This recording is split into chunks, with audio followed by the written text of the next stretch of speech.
is Tony, and welcome to the very first installation of our Streamlining Your Career workshop series. This is our first test using live stream here at the Career Center, and we're so excited to bring you more accessible programming on the topics that matter to you most.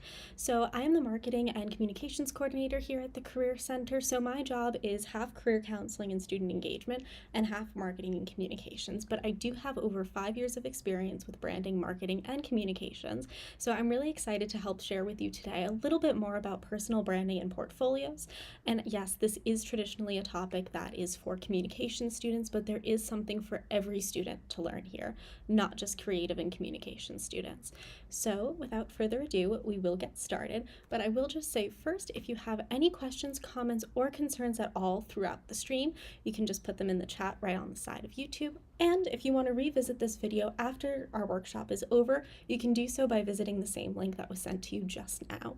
This will also be available through our Handshake page. If you visit our Handshake resources, you'll find a playlist called Workshop Recordings on YouTube on there, and that'll take you to a playlist of all of our previous workshops that are going to be streamed over the next few weeks throughout the rest of the series, and previous workshops that were not streamed. So without further ado, let's get into it. So first of all, what is personal branding? We often talk about brands and, brand design, but when it comes to a person, it's a little bit harder to nail down because at the end of the day, we're not a product, we're not a company. So I typically like to define it as your very first impression to other people. This isn't just employers or recruiters, but also, your coworkers, your colleagues, other professionals in the industry, and it's how you present yourself to other people. And the question you want to ask yourself at the root of all this is, what do I want to convey about myself, and what do I want other people to see me as? And that's where we'll get started. And first, I have a couple examples just to help you guys get thinking about your own brands. So first off, we have some celebrities who have their own personal brands. And I tried to pick a couple people who are really relevant in today's pop culture that I think we would all know and understand. So we have Olivia Rodrigo, Sabrina Carpenter, and Noah Kahan. All three are young music artists, but all three have very distinct brands. Olivia and Sabrina are probably more similar of the two, but even the two of them are quite different. When you think of them, you think of two completely different things. Olivia Rodrigo, you probably think a little bit more teenage angst, a little bit, angrier, more emotional, whereas Sabrina Carpenter, you probably think something a little bit more lighthearted, pop princess, maybe calling upon some of the 90s and early 2000s vibes, whereas Noah Kahan is very much more folksy and rooted sound, and that helps them to sell their music and reach more audiences. Because at the end of the day, not every product is for everybody, and that's why we have marketing. And personal branding really just helps you pair yourself with the proper people and companies that you want to be around. There are so many candidates out there. You want to separate yourself and show why you are a unique candidate, and what edge do you have over other people. And sometimes your edge is simply being different or having a slightly different offering, like each of these musical artists. And if we want to think beyond people, companies do the same thing a lot more often than we think. So I'm sure we're all familiar with these brands right here. American Eagle and Aerie are owned by the same exact company, and I'm sure most of us know this because typically when you go to the mall, they're right next to each other or built into the same space. And when you go online, they have the same URL. But when you think of American Eagle and you think of Aerie, you do think of two slightly different things.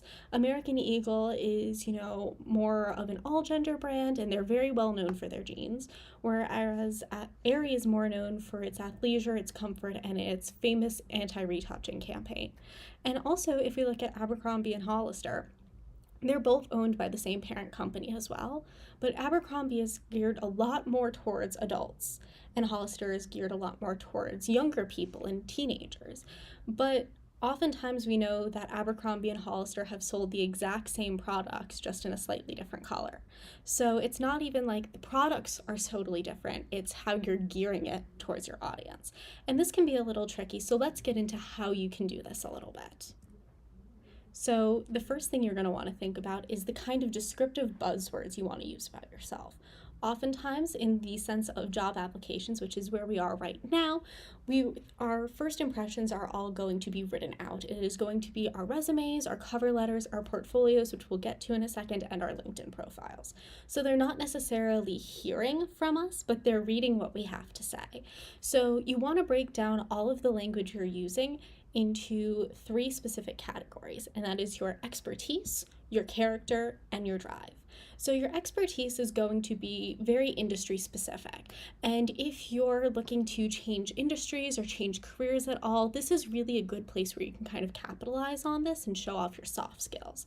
So you really want to think about, what am I good at, and what services can I promote for myself? And how can I, stand out as a professional in this industry solely in terms of skill set?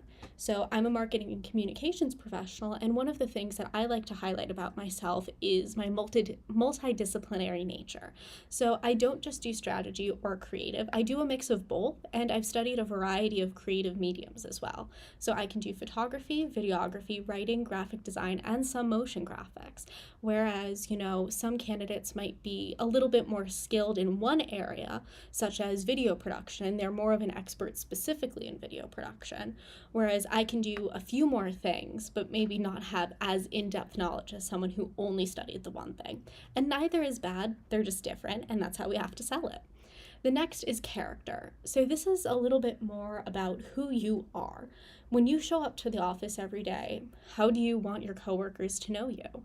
Are you a really empathetic person that's really good at supporting people when they're struggling? Are you really reliable and always there when people need you? Or are you the creative person that when someone has a problem, you're there to have the creative solution? Again, there is no good or bad here. It is all different, and a successful office environment has a mix of these personality types. So you have to think about who you are as a person and also how you want to be seen. And then you can think about implementing those kinds of words into your language. And finally, it's about your drive. How do you do what you do? And also, why do you do it? What motivates you? And, are you someone who is super energetic and you can just kind of punch through everything really fast? Or are you someone who's a bit more meticulous and really detail oriented, but a little slower? Both are good things, but slightly different ways to approach it. But all of this builds together your professional brand, and it tells people who you are without even working with you. Because oftentimes in job applications, recruiters only have a few seconds to a few minutes to get to know you. And there's really no test runs where people can, sample you out for a week before really figuring out who you are. So all of this branding helps to show that before you get your foot in the door. And next up, we have how to actually implement it, because this is all really great information, but if you have no clue how to actually apply it practically, it doesn't really do much. So one of the things I like to do is to think of yourself as a product or a company, because sometimes if we make it a little less personal, it's a little easier to think about, because then it doesn't feel like, we're trying to summarize all of ourselves in just a sentence. So the first thing that I think is going to be applicable to pretty much everyone on this stream is your resume. Obviously, we just talked about the language and the linguistics that go into it, but the other really, really big part of all of this is your visual presentation. So that's your use of colors, the typefaces you use, the layout. We typically never recommend a 2-column layout for resumes because applicant tracking systems, also known as ATS systems, don't really pick up on them that well. They do use AI to parse through resumes, and if you've ever tried to copy and paste from a 2-column PDF, the formatting gets a little weird when you're pasting it into your new document. That's kind of how the computers read it as well. So we typically recommend keeping it to a 1-column format just because it is easier for the computer to read, and that will give you better chances at having your resume seen by a recruiter. Of course, if you're taking your resume in person somewhere, or you've already passed through that initial stage, or maybe you're applying through email at a smaller company, by all means, feel free to get more creative with your resumes. But if you are applying to a company that uses a larger applicant tracking system like a Workday, Salesforce, anything like that, you're going to want to make sure you use a 1-column format. But just because we are a little bit more restricted with the typical formatting doesn't mean there's other ways we can't express ourselves. So in these two examples, we have different colors being used, different typefaces, and even if you read the difference between these two resumes, you'll see that there's slightly different linguistic choices that help differentiate each student from each other. And I know you're probably thinking, maybe I'm a first or a second year student or even an upperclassman, and I'm a little concerned because I don't have as much experience as I would like on my resume, and I don't really know how to convey all of my skills without that kind of experience. Lucky for you, we do have some samples that might be able to help you. These are resources that are available through Handshake. If you want to access that, the Handshake link is right there.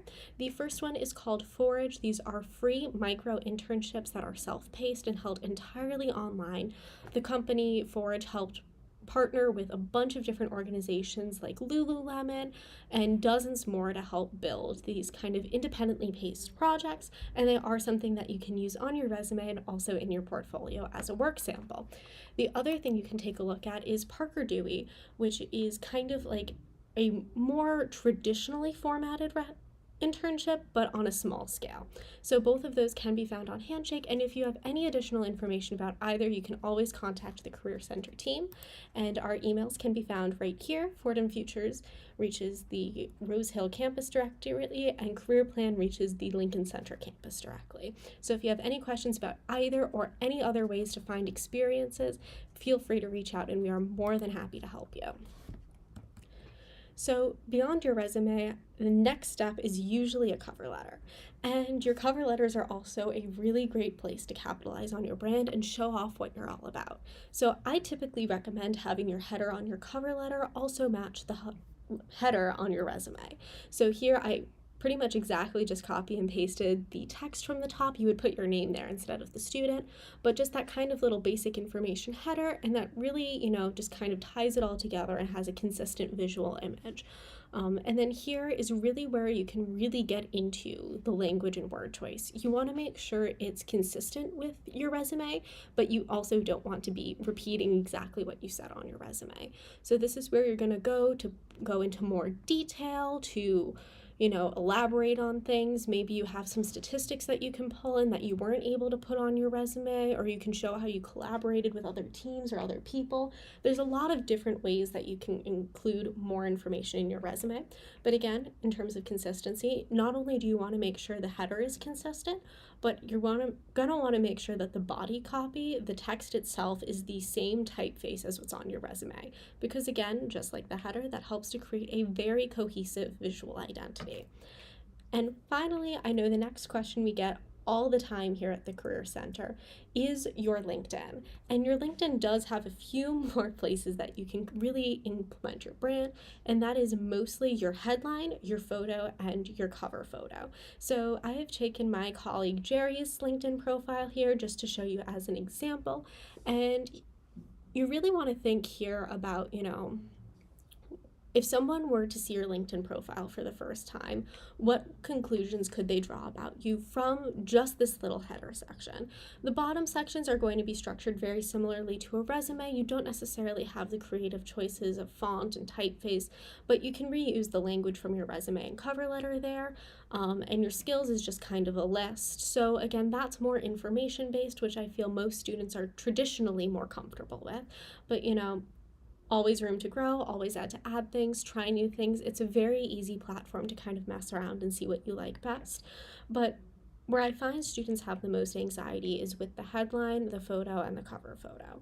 So you want your photo to definitely be something professional and, clean, not too busy of a background. You don't want other people in the picture. So definitely more formal than your traditional Instagram profile picture. But there is still a lot of creative room here. Are you going to be wearing a brightly colored shirt or a black shirt? Will you be smiling or looking serious? Because choices like that give very different connotations, even though they're very small details. And then with your cover photo, here Jerry is promoting the RAM Career Network, but you don't need a graphic for your cover photo. You can use something as simple as just a regular photo or a pattern. Perhaps you have a photo of the New York City skyline that shows that you're, a New York local, you live in New York, or you're a New Yorker. But if you're an artist, maybe your cover photo is a cropped in version of a recent piece of art you created, and that gives it a sample of your aesthetic and your style of work. So there's a really large spectrum of things you can have in this very little space that just helps to add more information about you. And finally, you have your header. And this is typically going to be similar to the structure of 3 very brief bullet points. And you can see here that we have little separator icons to kind of divvy it up. I have seen people use emojis. I typically recommend that more for creative fields or people interested in social media than people in more traditional fields or looking to pursue more business-based companies. So if we do have any like econ or finance students on this call that are looking to build up their personal brand, I would not recommend using emojis. I would recommend keeping it a little bit more, traditionally professional, but creative students, you can experiment with whatever feels the most consistent with who you are and how you want to represent yourself. And here the actual text here, you're going to want to be 3 different bullet points about yourself. So that could be like who you are, what you do, what you're passionate about. So for Jerry, he's talking about being a career counselor here at the Career Center and working between alumni relations and career development. Jerry is also very passionate about AI and AI advances, so he made sure to include that. But before he came to work with us at the Career Center, he was a lawyer for quite a few years. So that helps to paint Jerry's picture so much broader than if he just put alumni relations specialist at Fordham University. So if you're a student, you can say, maybe you're an aspiring photographer. You could say that you are a media student at Fordham University, passionate about whatever causes you're passionate about, and aspiring photographer. So that's kind of the general framework I would keep to. There is a lot of wiggle room here as well, but that is just a good place to get started. And again, if this is something you want to go over, you can make an appointment with any of us here at the Career Center, and we're happy to go over it for you. And the last place that's not included in this picture itself, but just generally on LinkedIn, is your About section. So you're going to want to kind of elaborate on the points that you've made in your headline right here. And one of the things that I think students don't often talk about, but definitely can, are your interests outside of your immediate skill set. So I think oftentimes we think, it's the professional world. I have to really, really talk about, all the things I can do at work and all these things that I'm really good at. But at the end of the day, you are so much more than just your skill set. And as we've discussed earlier, you could be interested in a career change, or maybe you're an accounting student, but you want to work for a beauty company as opposed to an accounting firm. There are so many different possibilities that you want to paint the biggest picture of yourself possible. And also, you never know who your recruiters are or your future employers are. So maybe you include something about your interests that, that helps you connect better with your recruiter, and that gives you a better chance to get an opportunity. So as I mentioned earlier, let's say you're an accounting student, but you're really interested in beauty and cosmetics. You could talk about that a little bit at the end of your About section after your accounting and your more, professional skill set. Outside of work, I'm really passionate about this or interested in this. And this is also a really great place that if you're passionate about community service or any of the work that CSEL or campus ministry does, you can also include that there. And that's a really good tie-in outside of the volunteer section on LinkedIn. And so here are some other ways to present your brand besides the traditional professional documents. So obviously having a social media presence is a really great way to do so. I will add the stipulation that you should not use your personal social media accounts if you are going to be including them on job applications. I typically recommend having a separate account for anything that's professional, just because you are going to want to share personal things with your friends and your family, and not every personal accomplishment necessarily needs to be shared in a workplace setting. And sometimes, you just want to make sure that whatever you're putting out there is just really representing the best you and what you want people to see. You want it to be very curated to how you want to present yourself. On the same note as social media, you could also start a personal blog. There are so many great sites that you could work on it for free. WordPress is personally my favorite, but that's another great place that you can share your expertise and share your interests and also show some of more of your skill set, especially if you're a creative student. You can highlight your personal work there. As students, you have so many opportunities to also demonstrate who you are and what you're interested in through extracurricular involvement. So think about the student organizations that you're a part of, the clubs you join, everything that you do in your free time also counts as experience, especially as you're a student. Not everything is just a 9-to-5 full-time job that counts as experience, especially if you're in a leadership position in your student organization. That is great experience to put on your resume. As we just mentioned, volunteer work is a huge part of that as well. Any honors or awards you get will help you stand out from the crowd, so that could be anything from an academic accomplishment to an independent award that you got just for something that you did on your own. Elective coursework is also something that you can use to kind of frame your interests. So we all know that we have to take required courses, and those give you the skills for the major that you're pursuing and the typically associated careers with that. But there's also lots of room for flexibility. So if you're a journalism student but you're really interested in fashion, you can take a couple fashion courses and add 1 or 2 of them to your resume or your LinkedIn to kind of give that bigger picture there. You can also work on independent projects if you feel like you don't have enough work samples that you're proud of to present to employers. And oftentimes independent projects speak volumes because you did that because you wanted to, not because you had to. So especially for more creative students, let's say you worked on a project for a class but you don't really love it, you could either tinker that and kind of make it better after the class is over, or you could do something completely new and completely original on your own time. The choice is totally yours. And finally, your professional attire. So how you dress says so much about you. And this is everything from how casual to how formal you dress, and that's going to vary a lot on industry. But also, your jewelry has little details. I mean, I love wearing fun little jewelry with like rubber ducks and stuff, and that, paints me in a very different picture than if I wore just plain gold hoops every day.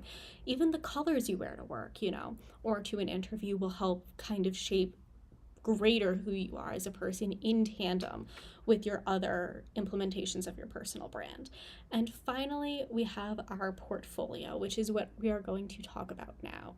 And portfolios are really overwhelming because, there aren't really a lot of rules of how to do it or what you should include. So we're going to go over some basics, and I'll show you guys a couple samples we've built here at the Career Center, and then we'll have some time for questions both about personal brand and portfolios. So if you do have any questions, start thinking about it, and my coworker, who has been helping me moderate the chat, will help give me some of our most asked questions or most important questions that we can talk about on stream together.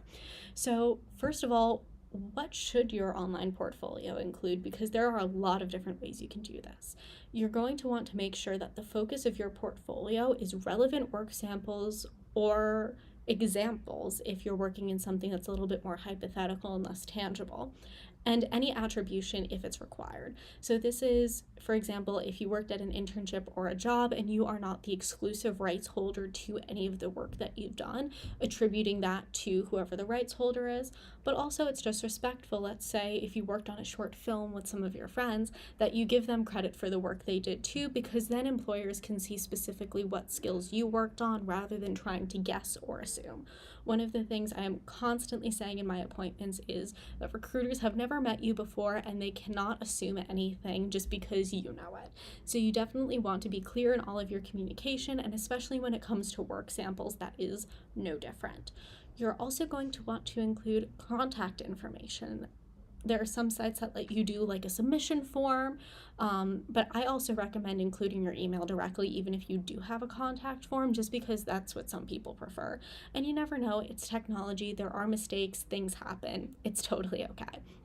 And finally, you're going to want to include some of the information from your resume about your background and interests to help frame all of this. So let's get to the next part, which is where can I actually build this and do this? And the really cool thing about building your own portfolio is it helps you build your own skill set. So you can say, hey, I have, WordPress skills. I know a little bit about designing a website, and that's something you can use at work. Again, you're all young, you're still students, you're not expected to be an expert in everything yet. But at least having that kind of general skill set of, okay, here's how these tools work, and here's generally what I need to know, can help give you an edge over people who don't have the same thing. So here are some of our favorite sites to use that most of them come with a free trial or a free capacity at some point. Adobe Behance is completely free. It is a little structured, more like a social media site than a traditional portfolio, but it does work really well, particularly for students who are interested in visual arts or writing. Because it groups it by project, so you can include galleries, individual things. It works really well for a lot of different things, and it's very adaptable and also free.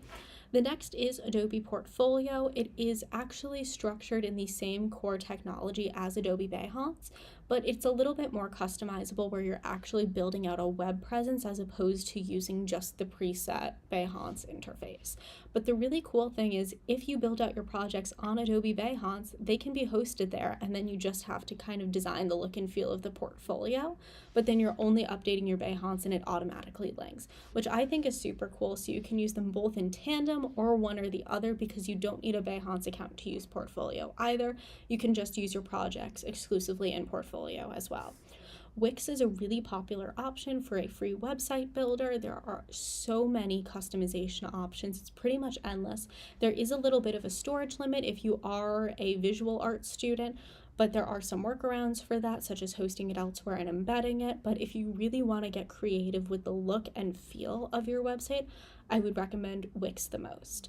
WordPress is also really good. It's similar to Adobe Behance, where it's best for people who, maybe have a bit of multidisciplinary work. You can structure it like a blog or a traditional website. There are free versions, there are also paid versions, same thing with Wix. But WordPress is probably best for students who want to do a lot of writing on their blog or on their website, not necessarily writing samples, but just including context with their work. Substack is a really good one for specifically any student who is most interested in writing. Substack is a free blogging platform that offers the opportunity to get monetized for independent writers, but you can use just the non-monetized version to share your work samples. And Squarespace is a very popular website builder. That one does tend to lean more into the paid options, but it is something else to consider. So let's look at two different portfolios that we've built right here at the Career Center. And this first one was built in Wix. And I will be completely upfront with you guys, this was built using a template and then customized. So if you have absolutely no graphic design experience or absolutely no web experience, you do not need to stress about your website not looking good enough. There are plenty of pre-made templates that you could do as little or as many customizations as you want to it, and it will still come out looking really great. So this portfolio was designed for a communications student who really wants to get into beauty marketing. So you can see here that this purple color is consistent with the resume I showed y'all earlier, and all of the images on this portfolio kind of feed into that. And, it shows that they're from New York and that they're really into beauty. And it shows how to get in touch with them, and also their social media sites. And you can see here that they don't use Instagram necessarily, they use Pinterest and Influencer. And Influencer is a really good platform if you're interested in beauty, fashion, or lifestyle specifically, but it goes to show that there's not really any sort of, one-size-fits-all solution to communicating your skill set and showing what your interests are. But the really cool thing about this is we've included their skills right here on the homepage, as well as their education. They've included some relevant coursework over here, and they've also included their experience here with some of the basic bullet points from their resume. And you can just kind of scroll through that, which is a little bit of a different way to do it. But also, one of the functions with this website template in particular that we did not necessarily use is that these kind of thumbnail images can be thumbnails that link out to other things. So this, for example, can link to a TikTok page or a YouTube video or anything like that. And you can link to projects from here, which makes it a little fun. And then next, they have a special about page just for their information.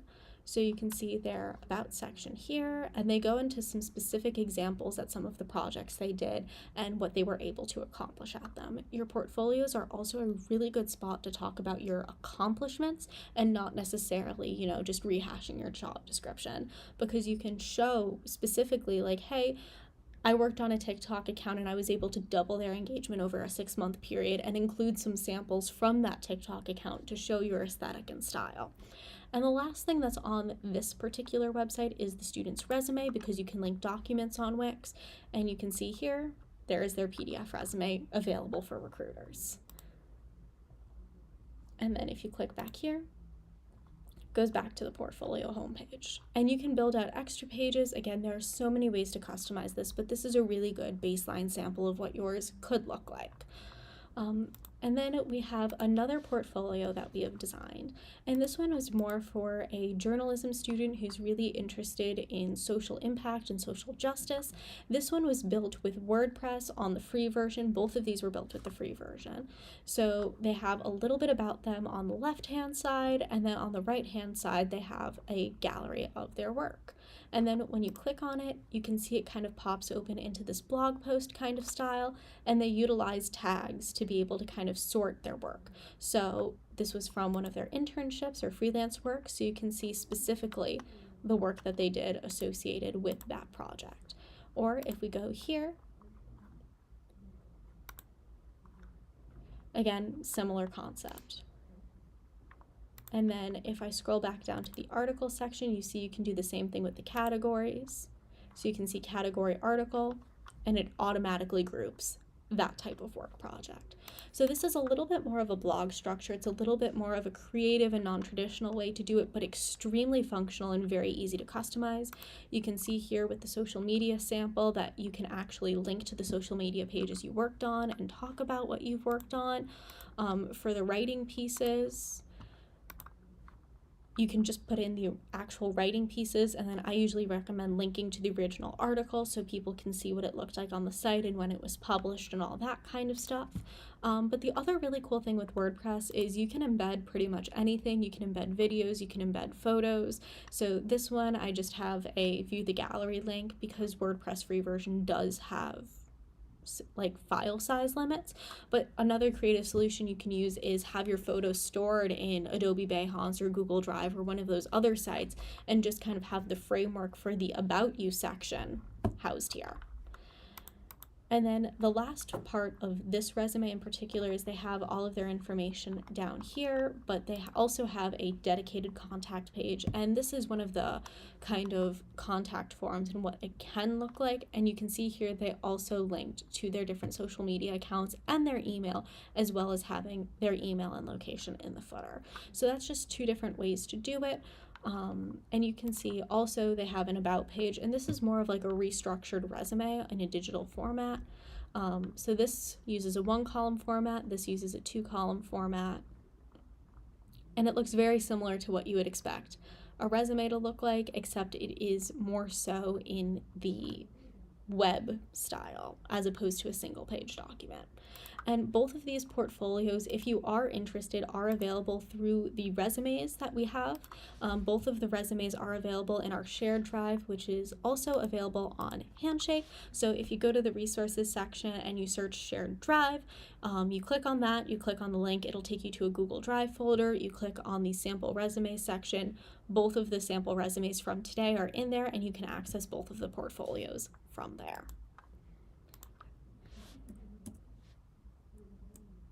So we've gone over everything you need to know about the basics for your portfolio and your personal brand, but where do you go from here specifically with a portfolio?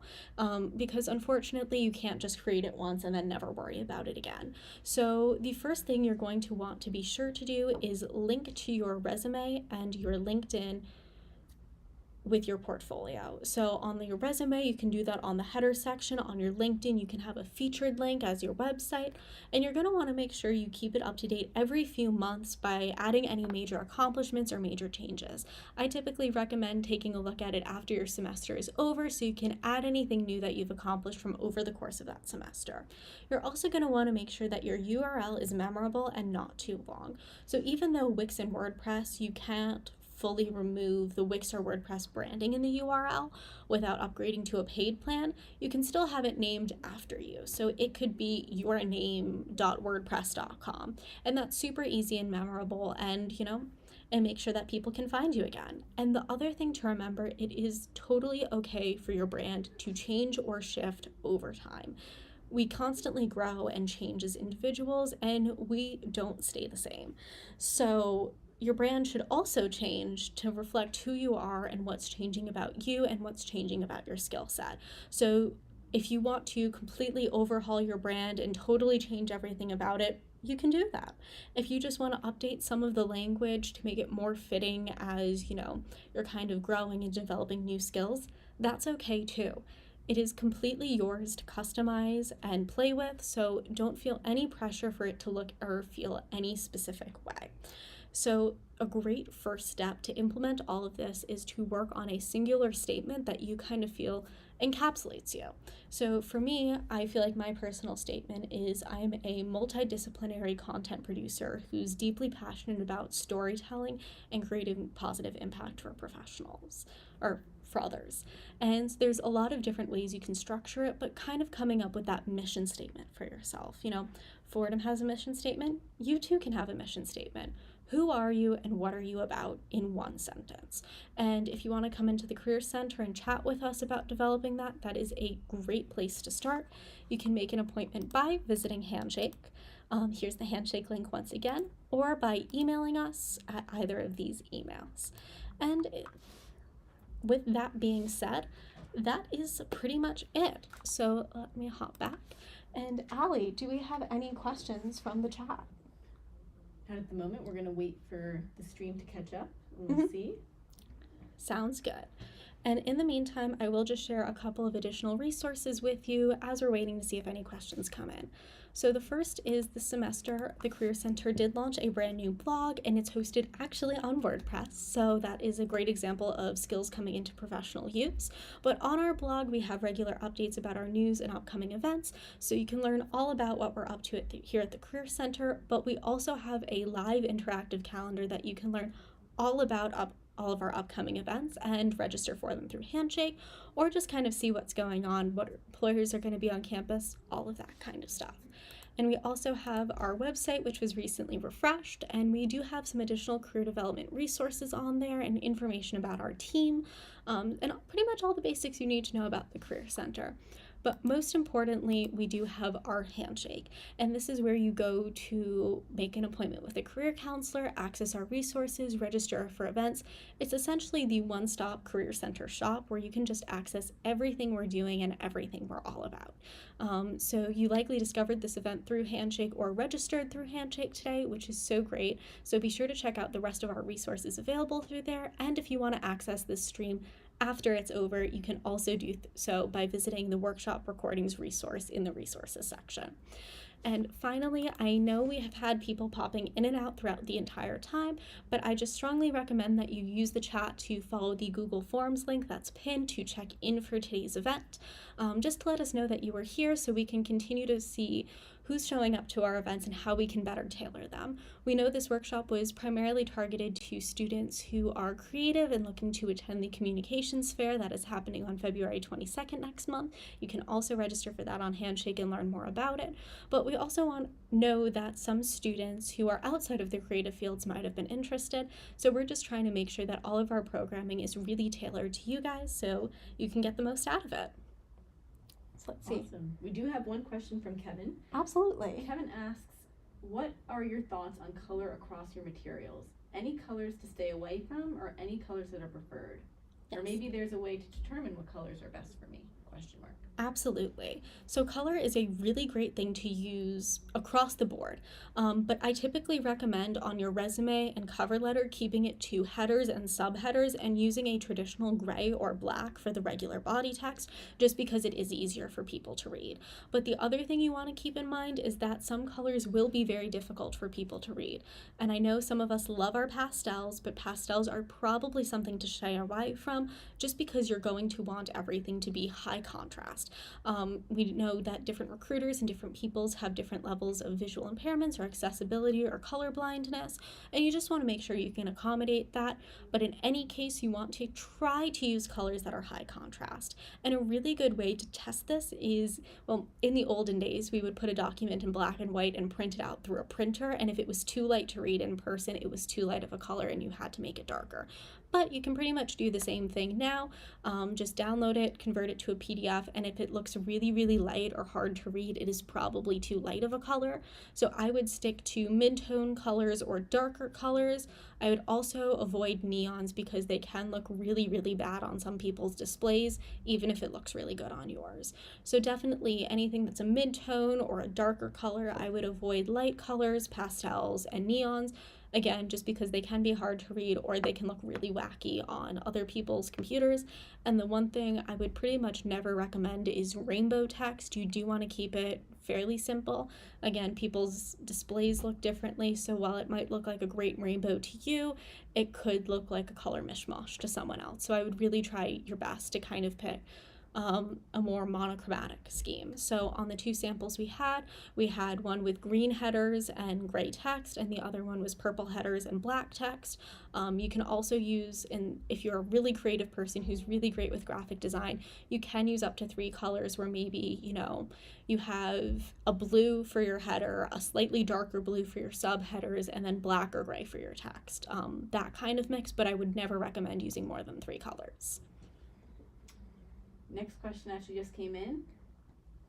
Can the Career Center provide feedback on portfolios? Absolutely. So you can either I would highly recommend booking an appointment with a career counselor first. And once you start to develop a relationship with that counselor, maybe they can just, tell you just to send you the link. But you can absolutely book an appointment with a career counselor to review portfolios. I will say I am probably one of the more confident career counselors in it just because I do have a background in it. But anybody in the office is more than willing to take a look at your website to give it feedback. Perfect. Pause on questions for now. Okay. I will let you know if anything else comes in. So with that being said, I will say if you have any additional questions, maybe you're too afraid to ask them in the chat or you didn't think about it till later, because I know that happens all the time, you can always email us and I will pop our emails back up on the screen again for you guys to see, and you can email us any questions after the fact, or you can email me directly. My email is available on the Fordham Career Center website, and again, my name is Tony Marie. So if you have any questions after, just send them our way or book an appointment with any of us and we are more than happy to help. Now this live stream will be available directly after its conclusion, and you can replay the whole thing in part, in full, whatever works best for you, and this recording will be available as well to be accessed through Handshake. So thank you so much for tuning in for our first live stream. We hope you enjoyed it, and we hope to see you at the rest of the Streamlining Your Career series over the course of the next month. Have a great day, everyone. You're good. What?